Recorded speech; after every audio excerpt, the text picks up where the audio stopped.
Do you like cows, Harry? Yes. Yes.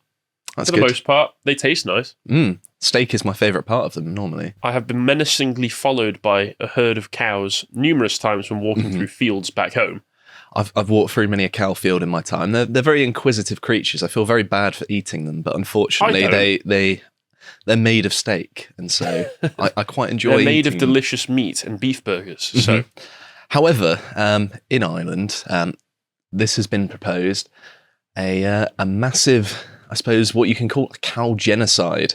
And here we have an article from the Telegraph, because this was widely picked up on. Irish farmers revolt over plan for cattle cull to meet green target. And it says, the Irish government wants to reduce emissions from farming by a quarter by 2030. Media reports last week suggested that one option being considered was to reduce the national dairy herd by 10%, meaning a cull of 65,000 cows a year for 3 years at a cost of €200 million, which is £170 million annually. So they're going to spend, potentially, if they go through with it, a lot of money to kill a lot of cows to meet an arbitrary target. it's absolutely ridiculous because this will... One, it's a waste of the livestock. Yes. And two, it will presumably ruin the farmers who have to cull that herd. Yeah, for no fault of their own as well. And I mean, Ireland locked down just like we did. I imagine it probably didn't help them very much. And I imagine the cost of things like feed for cattle is already pretty high because of, grains and stuff being higher than normal relative to how much you can make from a cow. So they're potentially even running at a loss as is, and they're just trying to recoup some of their money. I'm becoming more and more certain day by day that to get a job in government, you have to display that you've had a brain aneurysm at some point in your life. Because honestly, that's the quality of decision making that we're seeing in the upper echelons of society. Because I ran the numbers. It wasn't very difficult. So that would be a 600 million budget to kill 195,000 cows over 3 years, which is the full plan if you break it down rather than annually, which is even worse. That's all for over €500 million it's to kill cows. From the government's perspective, it's either that or they put strange masks on them, like weird gas masks on them to prevent them from belching and farting, because it's all about the methane that they excrete. Mm-hmm. But we will be getting onto that because I think some people have been eating cow pats or something because they've clearly not got enough nourishment going to their brain. And the article carries on saying, the Irish government says that no final policy decision has been taken, but this is quite often what happens is a government will float a policy and see the public reaction, and if it's kind of lukewarm or not that bothered, then they tend to then go on with it. The UK government does this quite a lot. You hear of a policy being proposed, and then a couple of months later, it will come up as, okay, we're going to do this thing.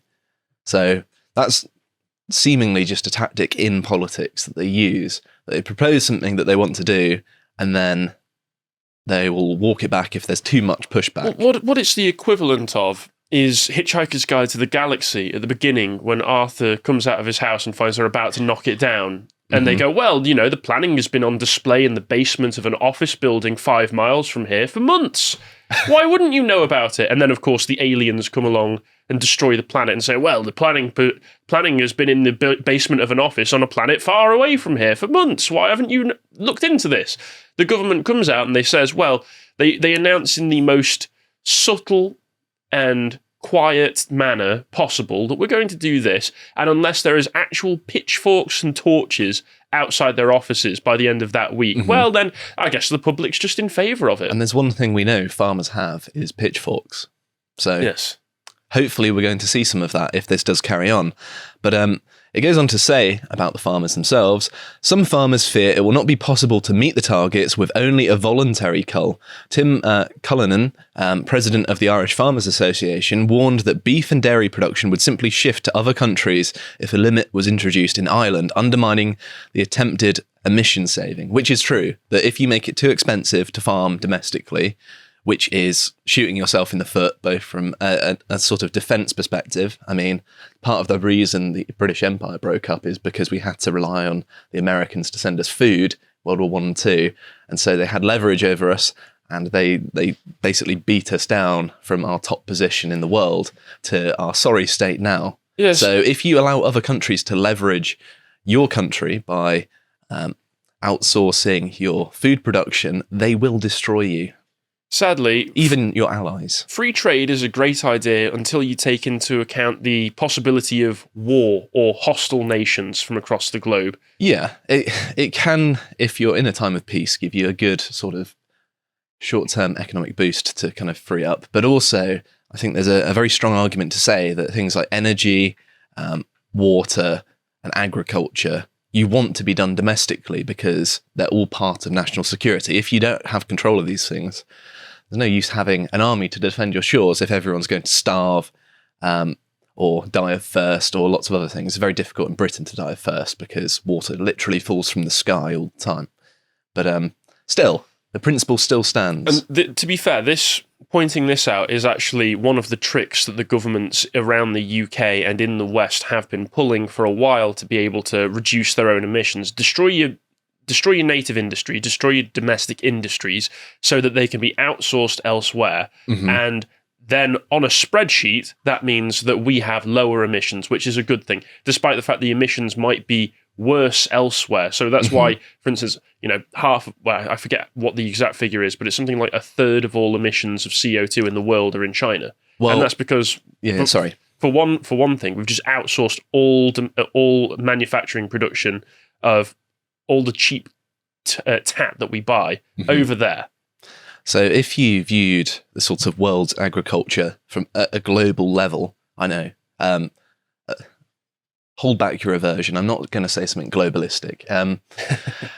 It would be, if you're trying to reduce carbon worldwide, which is what they're doing, I think it's a bit of a fool's errand, but I have no say. Wasn't there a volcanic eruption that happened recently which released more CO2 into the atmosphere than humans ever have? Or was I misreading something? But I do know that volcanoes actually cause global cooling. If they release ash into the atmosphere, it reflects more sunlight. Oh, that's true. But no, what I was saying was that Western agriculture is probably more efficient and therefore better for the environment, because the more efficient you are, the less wastage you have, obviously by definition, and the better your resources are allocated. So having the most technology, having the most efficient farming methods in the Western world is much, much better if you care about that sort of thing. Because, of course, if you go and get your food from the third world, sure, it's going to be cheaper. You're not going to have the carbon emissions on your books, and you're going to be able to import the food. But I mean, if you're looking at it from that environmentalist perspective, which I'm not, but many people do, then you're shooting yourself in the foot even by your own standards. It doesn't even make sense from their own worldview, let alone ours, whereby this is just a needless act of barbarity and very punitive, and also weakening your own national defence. I mean, it's incompetence to the level where you think that perhaps it's malice. And I think that I haven't really made up my mind on that, because there has been a sort of attack on farmers, haven't there? You only have to watch Clarkson's Farm. I know it's something I refer to a lot, but it is quite eye-opening, even if it is just a funny show where Jeremy Clarkson tries and fails to make a successful farm. He's failing not because he's not trying, but because of all of the red tape and barriers put in his way to stop him from succeeding. And that's something that's being done deliberately by local councils. Mm-hmm. And it's not just something that's affecting him, it's something that you see affects all of the other local farmers that produce food, dairy, and lots of other very useful things to be able to produce domestically. It's affecting all of them as well. Yeah, and I think there's also the fact that it's happening all at the sort of same time, in that things became very difficult for British farmers, as well as obviously the Dutch farmers with their protests. I think there's stuff in Belgium going on, and now Ireland.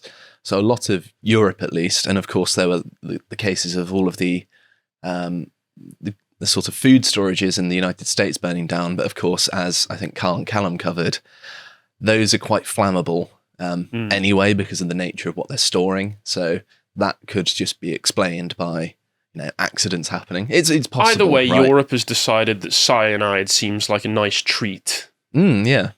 I mean, the way the economy's going, I might voluntarily just consume it. Why not? Why not, yeah. So it carries on to say, this is quoting someone directly, reports like this only serve to further fuel the view that the government is working behind the scenes to undermine our dairy and livestock sectors. Well, I can't blame you for thinking that.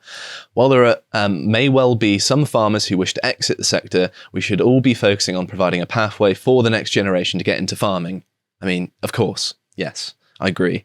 Pat McCormack, president of the Irish Creamery Milk Suppliers Association, said it was frustrating that the industry was being targeted. I think that's putting it quite politely, to be honest. We're the one industry with a significant roadmap, and to be quite honest with you, our herd isn't larger than it was 25 to 30 years ago, he said. Can the same be said for the transport industry? Can the same be said for the aviation industry? Which is a good point. I mean, why is this specific industry being targeted when other industries have expanded more so and are perhaps just as polluting? I haven't actually looked at the numbers because I think that the whole thing is kind of a bit silly, really. In the Western world, our emissions, even if they are important, are so minuscule in a global scale that the measures we're taking to mitigate them, even if you're buying into the framework of enacting it, don't make sense, in my opinion. Personally, I think, from what I've looked into and from what I've seen, it appears to me to be a mixture of, one, ranking competence. Mm-hmm. The obsession with net zero seems to just be a point that our elites, our ruling class, can't get off of because they're obsessed with it. It makes them look good. And also... Well, they think it makes them look good, but I think it makes them look terrible. It makes them look like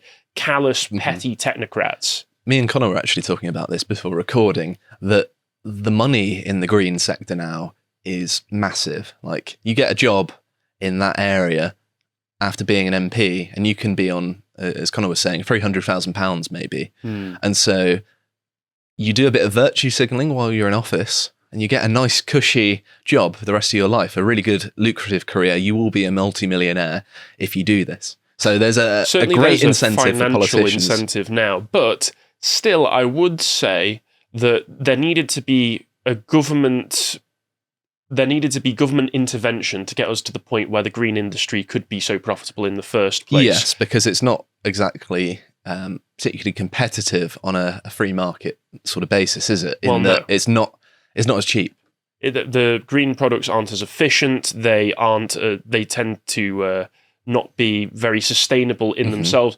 Ironically speaking, they tend to create a lot of waste that people don't like, or to ruin the landscape in a way that people don't like. For instance, you can just look at the effects of wind farms on landscapes across England, where you've got the lovely rolling green hills, and oh dear, I've got a wind farm, loads of wind, just a big wind farm destroying the beauty of the landscape. So there are lots of different aspects of that, but also I do think that elements of the attack on the farming industry do seem to me to be callous and intentional. For instance, there's not just this going on. There's in the UK, in England itself, there is the desire to take farming away from the native population, from the people who've been doing it for generations, who might pass it down to their own children and give it to foreigners. They always say that it's inequitable, that there aren't as many, black and brown farmers as they think there should be, which to me... And I don't mean to sound insensitive in this way, but it's a terrible idea, because all we need to do is look at Rhodesia, Zimbabwe, to see how well things go when you replace a European stock of farmers with a African, North African, wherever you want to go from, stock of farmers. Things tend to not work out as well. Yeah, well, they're entirely different farming practices. I mean, we've lived amongst technology for so long now that we're leagues above in efficiency. But the final line I wanted to read from this article was, if there was to be a cull, he said, it needs to be a voluntary scheme. That's absolutely critical. And I think that's, quite charitable, really. Yeah, I don't even think there needs to be a voluntary scheme. I mean, if farmers just wanted to go out and cull all of their cows, they already would be doing so. I mean, it would be a bit strange for the government to compensate them for doing so, because you would imagine that if they killed a cow, they'd also be making money from it. So, I mean... On that, it's almost going too far the other way, whereby the government's then subsidising farmers. I mean, it makes sense to a certain extent because they've been screwed over so much, but I don't necessarily agree with that in a sort of isolated instance. I mean, I imagine a lot of cows would be eventually taken to the slaughterhouse anyway. Not the dairy ones, usually. Not the dairy ones, but perhaps... Not for a long time, anyway. Yeah. But this way just means that if there was anything good to be taken up from it, like being able to have a surplus of meat, they probably wouldn't use that anyway, would they? Well, there's also the idea that if you kill 200,000 cows, are you going to be able to... replenish that stock? Well, yes, and also you're probably going to have to export all of that because it's going to exceed demand, basically. And so you're going to then eventually have a shortfall in the future of not very much meat, which ties in quite nicely, almost by 2030, one might say. But talking of dead cows who emit a lot of hot air, Simone de Beauvoir, and here's Connor's Evil Origins of Feminism, but of course she didn't come up with feminism, it's more the modern iteration of feminism, and he talks about that, so make sure to check that out. So, there's also been talk of, here, The Telegraph again, Ireland's muted cow massacre is a warning to net zero Britain. And of course, this is all part of that net zero stuff, isn't it, that seems to be going on. And I think we're going to see a lot more of this in the Western world, where people are just suggesting insane things like cow genocide. There are so many different agendas that this ties into. As I've mentioned already, it ties into the net zero agenda. It ties into the agenda to just marginalize the native populations of the West. And if you want to look more into that, you can watch the video that I did on the European Union's Becoming a Minority program that they're actually doing. They want you to be a minority in your own country. It ties into the meat-free agenda, where they're trying to create, corn products, fake meat products to get people to eat instead of having to rely on domestic farming. It's all terrible, and it all ties into each other. Yes, absolutely. So Jamie Blackett here at The Telegraph points out that it's very fortunate we're out of the EU, or we could be facing the same pressure from Brussels.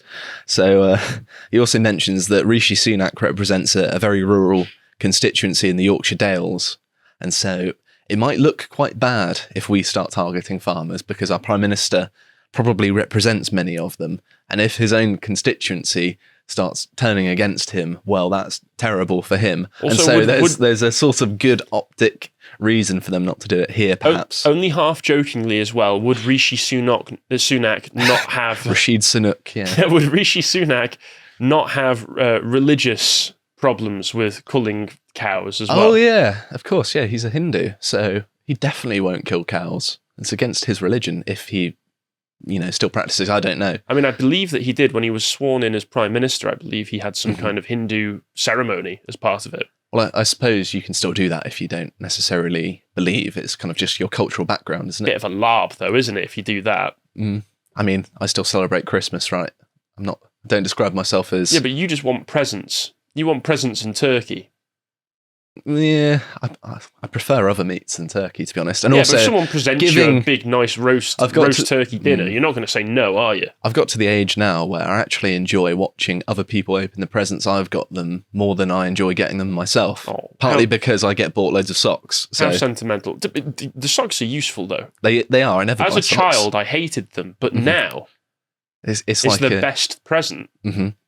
I always need them, so it's very useful. But anyway, Elon Musk as well weighed in, as well as the British press, and he, of course, criticised it. And if we move on to his tweet, here he is. This really needs to stop. Killing some cows doesn't matter for climate change. And lots of the outlets that reported on Elon Musk talking about this, because that's a story in and of itself whenever Elon has an opinion, referred to this tweet as well. This next one, I'm super pro-climate, but we definitely don't need to put farmers out of work to solve climate change, not at all. I mean... That's a pretty sensible take. Yeah, I mean, I'm in favour of taking care of the earth. I think part of being a conservative is conserving the beauty of nature. I mean, what can you be conserving if it's not that, amongst many other things? So, yes, I'm sympathetic, but perhaps not on the sort of I'm sure that cult level. His idea of super pro-climate would be different to ours, but still telling people, hey, maybe we don't need to put farmers out of business. That's a good thing. Yes. And here we've got some Irish politicians. Cattle cull will lead to food shortages, says Matty McGrath, who is in the Irish equivalent of Parliament in the lower house. I think he's the equivalent of a member of the House of Commons. We would try and pronounce it, but we don't want to. I did practice before this, but I feel like I'm probably going to fail. And I did try and learn. That's the main thing. I'm not going to insult you by getting it wrong. You gave it an honest try. Mm-hmm. I also, whenever I try and speak anything in Irish, I just sound Scottish because of my half my family being Scottish, so it sounds silly as well. But yes, another elected politician as well. I think these are both independents as well, so well done, Ireland's independence. It says, Ireland has shot off every toe off our feet with carbon policies. And I think that that's a fair assessment. So it does seem like in Ireland you do have politicians that are speaking out against this, which is good. I mean, it's not like in Britain where the government will do something absolutely insane and you think, well, maybe people are going to push back on this. You know, it's pretty easy political point scoring here. But no, they're just like, oh, this is great. Maybe we should even go further. So, oh, for goodness sake. But yes, I think one thing you can credit Ireland for is that when they get annoyed about something, they let you know about it, right? In politics. I know that's coming from an Englishman, but yes. Moving on to the next one here. And they responded saying, it's not a final policy, which is... We might go for 300,000 instead. Yeah, so this is what always happens when a policy kind of gets proposed and they kind of sound it out, and then if there is pushback, as there has been, they're like, oh, it's not the final policy, maybe we'll just roll it back a little bit. And they can also, of course, introduce something that's really not realistic and then do a softer version of it, and people will feel like, well, we compromised. It'll turn into 100,000, or they'll wait for the controversy to subside and then do it anyway. Exactly that, yes. So I wanted to have any Irish farmers who may be watching this, I think the best thing to do if they do try and go ahead with this policy is to just not do it. Yes. I don't know what consequences that might bring. Controversial. I don't know what consequences that might bring upon you, but that's the only thing that I can see actually working if they try and go ahead with this. Mm-hmm. So I looked at the assessment of cows causing all of this pollution. And I came across this CBC, of course, I think that's Canadian, right? They're talking about, do cows produce more methane than rotting grass? And this is from 2019. So it's a little bit before all of this current madness, I suppose. And it said, we went to Christine Bayes, Associate Professor in Department of Animal Bioscience at the University of Guelph. I don't know quite what that university is and how to pronounce it, but a university. She said it's important to note that methane is not released by the cows themselves, but the bacteria in their gut. Similar bacteria also exist in the environment and produce methane in wetlands, rice fields, and landfills. The actual amount of methane released from a single blade of grass wouldn't change if it was just left to decompose, or if it was eaten by a cow and then digested by the bacteria in their gut. The only difference is that the methane would be released more quickly by a cow or other ruminants, animals that acquire nutrients from plant-based foods. I mean, yes, most people know what a ruminant is. I don't know why they felt the need to define it. But it says, the amount of methane that different bacteria release, whether it's a cow's gut or in the field, is still unknown at this point, but is an area of ongoing research. So, despite the fact that they've got two juxtaposing things right next to each other, this is interesting because they're saying, yeah, the release of methane comes from the grass itself. It's not the cow. I mean, the cow eats the grass, but the grass would do that anyway, according to this lady. So Ireland isn't even really solving the problem that it thinks it is anyway. Well, yes, the thing is that carbon emissions, even if you're looking at it from the eco framework, which I reject, there is a natural carbon cycle that exists already. And it's also worth mentioning as well, there used to be a lot more animals in the British Isles before human beings became so widespread. So I think actually it equates about equal levels of, grazing animals in domestic farming that would have been here ordinarily. So all we've done is just replace the things that we've hunted either to extinction or have become more rare. So it's not even like the amount of living things in the Isles has changed. It's just some sort of ridiculous, arbitrary notion that, we're going to reduce carbon by just killing animals.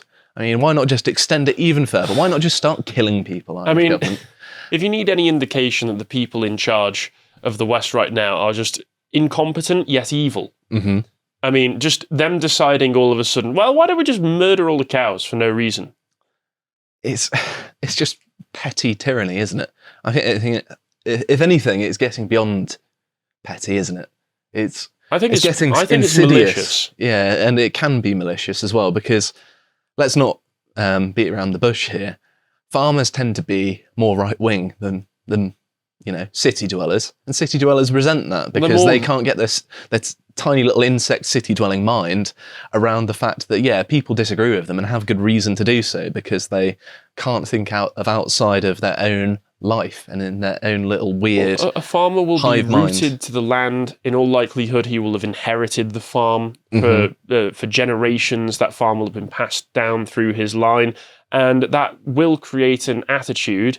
Also, the sorts of communities that farmers tend to live in are much more local, much more provincial. Everybody knows each other. Everybody will rural rely areas on are the just farmer. better. They are much nicer. And I think there is just an aspect of the city dweller, as you say. It's not even just that they can't wrap their mind around it. It's they are actively disdainful of that kind of lifestyle. They look down upon them as like simpletons and uncivilized and stuff like that, when actually it's the other way around, that if you live in a city, you're probably some sort of inhuman barbarian. That I live in a city, by the way, so I am a massive hypocrite, but not willingly. I mean, I have to live here to work, but I don't want to. Which is part of the reason I'm so angry about it. The end of this video is going to come across like such a cry for help. Yeah, please help me. No. Send chocolate.